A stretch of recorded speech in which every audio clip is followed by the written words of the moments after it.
ఈ వీడియోలో చూపించే స్టాక్స్ ఎలాంటి బై అండ్ సెల్ రికమెండేషన్స్ కాదు. ఇవి జస్ట్ నా అనాలిసిస్ మాత్రమే. సో ఓకే, మనం డిస్కస్ చేసే ఫస్ట్ స్టాక్ వచ్చేసి శక్తి పంప్.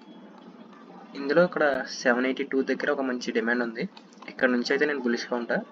అలాగే 750 కింద ఒక 1 డే క్యాండిల్ క్లోజ్ అయితే నేను ఎగ్జిట్ అయిపోతా.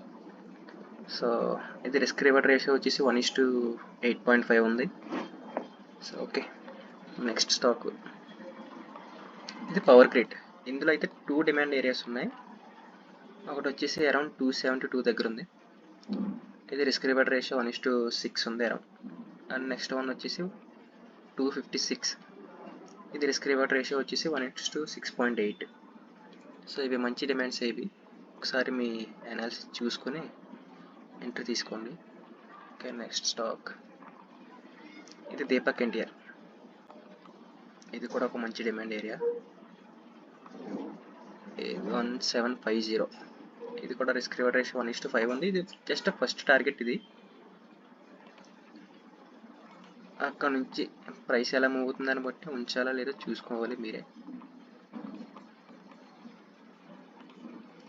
ఫైనల్ టార్గెట్ అరౌండ్ 3179 ఉంది. సో ఓకే, స్మాల్ స్వింగ్ అయితే ఇది సరిపోతుంది. ఓకే, నెక్స్ట్ స్టాక్ వచ్చేసి కిమ్స్. ఇది స్వింగ్ కాదు, లాంగ్ టర్మ్కి అయితే బాగుంటుంది. ఎందుకంటే మన డిమాండ్ ఏరియా చాలా కింద ఉంది. 2 డిమాండ్ ఏరియాస్ ఉన్నాయి. ఒకటి అరౌండ్ 572 దగ్గర ఒకటి ఉంది, 493 దగ్గర ఒకటి ఉంది. సో అది అంతే guys. I hope you like the video.